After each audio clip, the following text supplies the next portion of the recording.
Invité de la rédaction aujourd'hui, Philippe Gomès, ancien député et président du parti anti-indépendantiste Calédonie Ensemble. Bonjour monsieur. Bonjour. Et à mes côtés pour vous interroger, Stéphane Robert, chef du service politique de la rédaction. Bonjour Stéphane. Bonjour Thomas.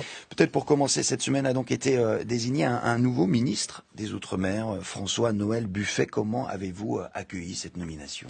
Très positivement, pour 3 raisons. La première raison, c'est que c'est un ministère de plein exercice et non plus un ministre délégué qui s'occupera des Outre-mer. La deuxième raison, c'est qu'il est rattaché au Premier ministre, ce qui, en termes de poids politique, est important. Et puis la troisième raison, c'est que c'est François-Noël Buffet, président de la commission des lois du Sénat, sénateur aguerri, qui a rendu plusieurs rapports sur la Nouvelle-Calédonie, qui ont chaque fois été marqués de l'empreinte de la responsabilité, de l'équité et de l'équilibre. Donc ça ne sera pas inutile pour notre pays. Question de Stéphane Robert. Est-ce qu'une rencontre avec lui est déjà programmée ?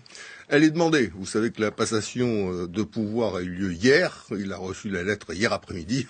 Donc on veut bien lui donner 48 heures de plus pour nous répondre, puisqu'une délégation calédonienne transpartisane et interinstitutionnelle est aujourd'hui à Paris pour justement essayer de sensibiliser l'ensemble de la classe politique sur la situation du pays. Précisément, vous êtes venu en délégation avec d'autres élus, loyalistes comme vous, mais aussi indépendantistes. Qu'êtes-vous venu faire et qu'est-ce que vous espérez de ce déplacement ? On est venu dire si l'État ne réagit pas, si il ne prend pas en main les choses comme elles doivent l'être, d'ici la fin de l'année, on aura droit non pas à une insurrection politique, mais à une insurrection sociale. C'est-à-dire, en clair, on devra affronter des émeutes de la faim. Alors je m'explique, il ne s'agit pas de dramatiser la situation. On a aujourd'hui, après la destruction de 1200 entreprises liées aux événements du 13 mai, on a au total 24 000 salariés calédoniens qui sont au chômage. Ça paraît rien, mais chez nous, ça représente 35% des salariés du secteur privé. C'est-à-dire, c'est comme si on avait en métropole 7 millions de chômeurs aujourd'hui. Et les allocations de chômage chez nous, c'est pas sur 18 mois, c'est 9 mois, 75% du salaire minimum, quel qu'ait été le salaire antérieur. Et au bout de 9 mois, il n'y a pas de RSA, ça n'existe pas non plus. Donc on n'a pas d'amortisseur social ultime qui permet quand même de satisfaire au moins les besoins alimentaires. Donc des émeutes de la faim avec des bandes de pillards qui sillonneront les quartiers et les villages, et ça se terminera encore plus mal, puisque, comme chacun sait, une crise sociale, c'est toujours utile pour alimenter encore davantage une crise politique. Donc voilà ce on vient expliquer aujourd'hui au gouvernement, bien sûr, mais à tous les groupes politiques de l'Assemblée nationale et du Sénat. Est-ce que c'est pas un peu tôt ? Le gouvernement vient d'être constitué, les cabinets sont à peine encore complètement en place. Est-ce que vous n'arrivez pas un peu trop tôt ? Est-ce qu'il n'aurait pas fallu attendre 2-3 semaines de plus ? Alors 2-3 semaines de plus, je pense qu'on aurait déjà les premières émeutes. Donc conclusion, le timing pour nous est le bon. François-Noël Buffet connaît parfaitement le dossier, s'y a investi de manière pleine et entière ces dernières années.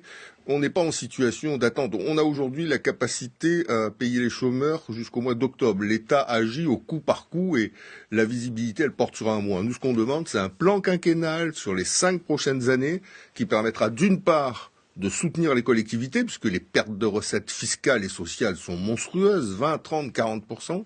D'autre part, comme je l'ai indiqué, d'accompagner les chômeurs et faire en sorte qu'ils puissent percevoir une allocation minimum pour subvenir à leurs besoins. Et puis enfin, aider les entreprises détruites, les aider d'abord pour retrouver de l'oxygène, c'est des aides en trésorerie, et puis les aider aussi pour réinvestir dans le pays, ne pas repartir avec leurs indemnités d'assurance sous des cieux plus cléments, mais réinvestir en Nouvelle-Calédonie. Donc c'est ce plan Marshall dont on a besoin.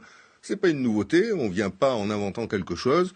Lorsqu'il y a eu le cyclone Irma, vous allez me dire c'est une catastrophe naturelle. Mais enfin, la catastrophe qui s'est abattue sur notre île, elle est encore plus puissante qu'un cyclone depuis le 13 mai. L'État avait mis en place un plan dédié qui correspondait à 50% du PIB des 2 îles, avec un comité interministériel présidé par le Premier ministre qui s'est réuni 4 fois en 3 mois, avec un délégué interministériel à la reconstruction. Enfin, un appareil d'État puissant pour répondre de manière importante et sur la durée aux enjeux qui se posaient. Pour la Nouvelle-Calédonie, aujourd'hui, ça n'est pas du tout le cas. Vous avez besoin d'argent pour relancer l'économie et pour réinvestir, pour redresser le pays. L'archipel, l'État français n'a pas beaucoup d'argent à dépenser. Est-ce que c'est pas un souci, ça ? Vous savez, l'État français, aujourd'hui, il a 6 000 gendarmes et policiers en poste de manière permanente en Nouvelle-Calédonie. Et ce que je peux vous dire, c'est que 6 000 en mission spéciale en Nouvelle-Calédonie depuis 6 mois, ça représente un coût au moins équivalent à ce qu'on demande aujourd'hui. Donc peut-être un peu moins d'argent dépensé dans la sécurité et un peu plus pour permettre au pays de se redresser. Et puis enfin, on ne peut pas laisser un bout de France, qui a voté 3 fois quand même pour rester au sein de la République, agoniser tranquillement dans un coin sans que personne ne fasse rien. C'est pas possible. Donc on avait un gouvernement démissionnaire pendant 2 mois, on a compris l'histoire, il n'est plus démissionnaire, il y en a un nouveau maintenant. Et si on va voir les groupes à l'Assemblée nationale, c'est qu'on a bien compris qu'aujourd'hui s'adresser au Premier ministre et au ministre des Outre-mer, c'est important, mais ça n'est pas suffisant. C'est le Parlement qui va décider au bout du compte. D'où la tournée de tous les groupes politiques, sans exclusive, du Rassemblement national à la France insoumise, parce qu'on considère que chacun doit pouvoir défendre notre dossier, notre avenir, notre pays. C'est un jour un peu particulier, là-bas, le 24 septembre, puisque Oui. c'est l'anniversaire, 171e anniversaire de la prise de possession par la France. Il y avait des craintes sur des violences, une résurgence des violences, des barrages à nouveau. C'est pas le cas, manifestement. Est-ce que c'est parce qu'il y a un déploiement sans précédent de forces de l'ordre ou est-ce que la situation s'est un peu apaisée?